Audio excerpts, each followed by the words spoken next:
PMC की building के अंदर दाखिल होने की कोशिश कर रहे थे कि पुलिस के साथ तसादम हो गया, कई डॉक्टर्स को हिरासत में भी ले लिया गया है। अब ये कहते हैं कि जी नया जो निज़ाम लाया गया है टेस्ट करने का, ये नहीं होना चाहिए। फवाद चौधरी साहब का कहना ये है कि जी आलमी मेयार से कम नहीं होने चाहिए हमारे डॉक्टर्स। हाल ये हो गया है कि कई ममालिक ये हैं कि पाकिस्तान की अब डिग्री ही नहीं मानते, तो हम चाहते हैं हमारे डॉक्टर्स भी आला मेयार के हों, इंटरनेशनल स्टैंडर्ड के हों। लेकिन पहले तो बहुत अच्छे हमारे डॉक्टर्स दुनिया में नाम बनाते रहे हैं। आप दुनिया के किसी बड़े मुल्क में, अमेरिका, बरतानिया, जर्मनी, कहीं भी आप देख लें कि जहाँ दुनिया की बेस्ट फैसिलिटीज़ आप समझेंगे कि हैं, वहाँ पर हमारे डॉक्टर्स आपको ज़रूर नजर आएंगे। गुलाम नबी साहब, ये क्यों इतनी बुरी नौबत आती है? पहले क्यों नहीं मामला हल हो जाते?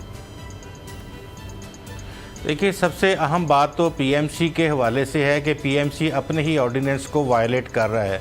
अगर पीएमसी का हम देखें कि पहले स्टूडेंट्स जो एमबीबीएस के थे वो एहतजाज कर रहे हैं, इससे पहले कौन लोग एहतजाज कर रहे थे? एमडी कैट के स्टूडेंट्स एहतजाज कर रहे थे। इनको जिनको रिकग्निशंस दी गई हैं, इनको आगे रजिस्टर्ड नहीं किया जा रहा, आरएमपी नंबर नहीं दिया जा रहा इनको, अब ये लोग एहतजाज कर रहे हैं।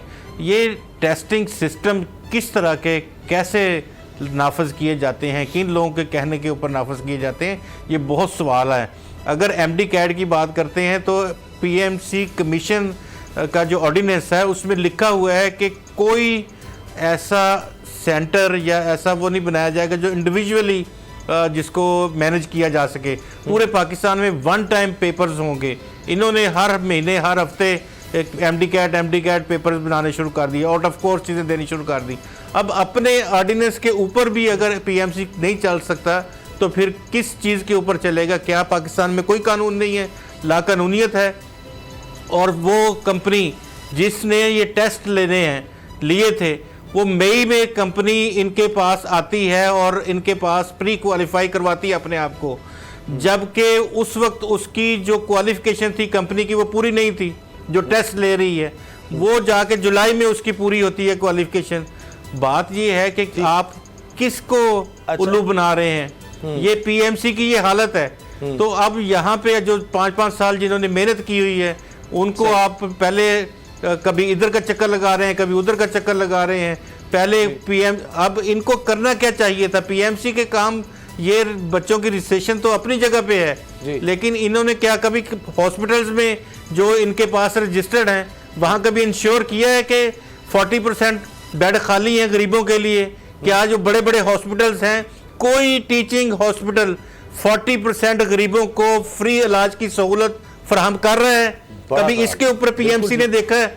नहीं देखेंगे, क्योंकि वहां पे किसी सूरत वो नहीं देख सकते, क्योंकि वहां उनके अपने मफादात हैं।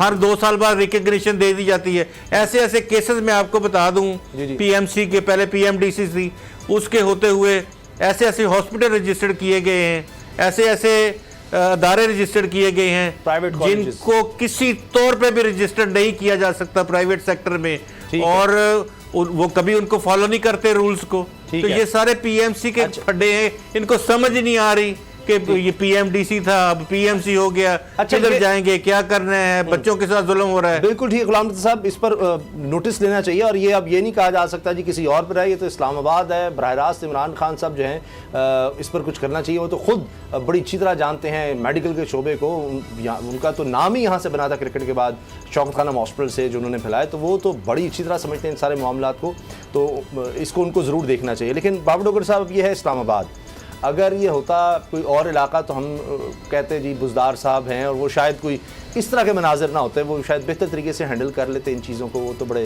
बड़े अच्छे तरीके से चीज़ें हैंडल करते हैं। उसामा साहब, बुजदार साहब आजकल बड़े गुस्से में हैं।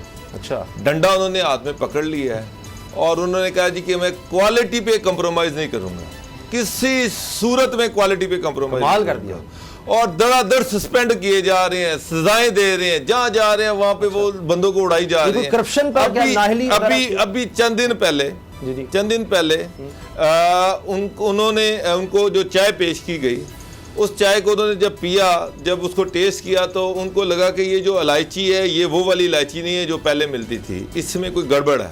अच्छा, बड़ा गुस्से में आया। उन्होंने कहा, ये उनको कहा गया कि नहीं सर ये लाहौर की बेहतरीन दुकान से खरीदी गई। उन्होंने कहा नहीं, इसका टेस्ट वो नहीं है, ये टेस्ट जो है ना ये मुझे हल्का लग रहा है, ये इलायची की जो क्वालिटी है ये हल्की है। उस पे उन्होंने 2 बंदे सस्पेंड कर दिए कि ये इलायची जो है ये हल्की क्वालिटी। बुज़दार साहब की बात करें, किसी मुगल शहंशाह की बात करें, उसामा साहब 2 बंदे सस्पेंड किए, बात यहाँ पर खत्म नहीं हुई। अब 7 क्लब रोड पे जो डीजी खां से लोग आते हैं उनको 7 क्लब रोड पे ठहराया जाता है, उनको बड़ी आवभगत की जाती है, सरकारी खर्चे पर की जाती है। सर जारी बात है, अपनी जेब से थोड़ी की जाती है। मेरा मतलब है कि वो सरकारी मेहमान है ना, 7 क्लब रोड सरकारी दफ्तर है, वो जो आते हैं लोग वो सरकारी मेहमान है, तो उनकी सरकार से उनकी खिदमत मुताबिक करनी के पल्ले से करनी है। अब वो जो लोग आए उन्होंने समाज बुदा से कहा कि जनाब हम डीजी खां से आए थे, साईं ये जो आपके बंदे हैं इन्होंने हमारी कोई खिदमत नहीं की, इन्होंने जो चाय दी हमें उसमें कप का रंग कुछ और था, प्लेट का रंग कुछ और था, तो मजा नहीं आया, जिसपे उस्मान बुदा साहब ने 6 बंदे सस्पेंड कर दिए। क्रॉकरी एंड कल्ट्री डिपार्टमेंट के 6 बंदे सस्पेंड कर दिए कि जनाब तुमने कैसे जुर्रत की कि मेरे मेहमानों का कप और प्लेट डिफरेंट दे दी। मुझे तो लगता है ये काम कभी पाकिस्तान की तारीख में शहबाज शरीफ साहब ने भी इस तरह नहीं किया होगा, उनको बहुत सारे लोगों को सस्पेंड करने का, लेकिन मैं आपको कह रहा हूं रंग फर्क है, यानी वो प्याली और प्लेट फर्क है, वो सेट में से फर्क है, तो इतनी बारीकी और ऐसी डॉक्टर साहब वो देख सर इसके अलावा भी सुन ले, ले रहे हैं वो उसके अलावा भी सुन ले, इसके अलावा भी सुन ले, वो आजकल इतने गुस्से में इस पे नहीं ठहरे, उन्होंने ना ये कि 4-5 बंदे सस्पेंड किए, कुछ रिपेट्रिएट कर दिए इस गुस्से में कि इलायची ठीक नहीं डाली, पिरचे और कप का रंग एक नहीं था, उसके साथ साथ उन्होंने 6 बंदों से उनकी गाड़ियां वापस ले ली कि तुम काम सही नहीं कर रहे, तुम्हारी वजह से ये इलायची भी ठीक नहीं आई और तुम्हारी वजह से ये कप और पिरचे। उन्होंने कारकर्दगी का मतलब कुछ और ले लिया है, वो जाती अपने उस तरह देखने, मतलब ये तो मुगल दौर में मुझे नहीं याद आ रहा कि बादशाहों ने भी इस तरह से किया होगा कि जी चले चाय खराब थी उसमें कुछ चीज गलत हुई थी, उन्होंने कहा जी इलायची की क्वालिटी पसंद नहीं है, और जनाब वो प्लेट और कप उसका रंग फर्क है, ये इनको हो क्या गया 3 साल में, ये तो बड़े सादा आदमी थे, बड़े जनाब इनके तो घर में लाइट नहीं होती थी जी। गुलाम साहब ये कैसे हो गया? वो काम करते हैं, जब वो काम करते हैं तो आप इस तरह की बातें करते हैं, अब वो जाहिर बात है कि वज़ीर आला सेक्रेटेरिएट हो, तनख्वाहें ले रहे हों लोग, चाय भी ना बनानी आती हो, और वज़ार साहब कोई और चीज़ें तो पीते नहीं है रात वाली, और अगर वो वाले हों पार्टियों वाले तो फिर तो अलग बात है। शरीफ आदमी अब चाय भी अच्छी ना पिए तो फिर और क्या पिए वज़ीर आला बन के। तो दूसरा ये है कि जो वहाँ जो डीजी खां से आया लोग हैं या जो वहाँ नहीं जो लोग वहाँ पे इस शोबे से ताल्लुक़ रखते हैं, वो अगर उनको नहीं समझ के पिरच और प्याली कौन कौन सी किस तरह की देनी है, फिर मेरे ख्याल में उस पूरे दफ्तर को ही बंद कर देना चाहिए। ऑलमोस्ट बंद ही हो गया है, उन्होंने निकाल दिए सारे, उन्होंने कहा जी नए रखें, ये इस काबिल नहीं कि इनको रखा जाए, इनको यही बहुत अच्छा सर, ये तो माने ना गुलाम साहब, ये है गवर्नेंस, कमाल है। वो हमने अंग्रेजी में ना स्टॉर्म इन अ टी कॉफी नहीं, चाय की प्याली में तूफान, तो ये तो वाकई वो तूफान ले आए हैं, उन्होंने पूरे पंजाब को बदल के रख दिया है, अब ये स्टैंडर्ड उन्होंने कायम कर दिया है। मतलब देखिए ना, अब ये आपने करप्शन भी नहीं करते, और अब तो जनाब उन्होंने कमाल कर दिया है, शहबाज शरीफ को लोग भूल जाएंगे। बिल्कुल शहबाज शरीफ साहब को भूलना चाहिए लोगों को, क्योंकि इनसे भी जब पूछते थे शुरू में जब ये आए हैं तो इनसे पूछा किसी ने कि बुज़दार साहब तुसा लौर के लगे हो, कहते मैं शहबाज शरीफ लग गया। तो वो अच्छा वो इस तरह की सूरत हाल है, तो वो अब इस तरह के काम तो करेंगे। अच्छा, जिस तरह ये तेजियां हैं, अगर वो किसी ऑफिसर के साथ इस तरह करेंगे, बाहर निकलेंगे बड़े अफसर के साथ, कोई 21 ग्रेड वाले के, तो पता नहीं आगे से वो 21 ग्रेड वाला क्या करे।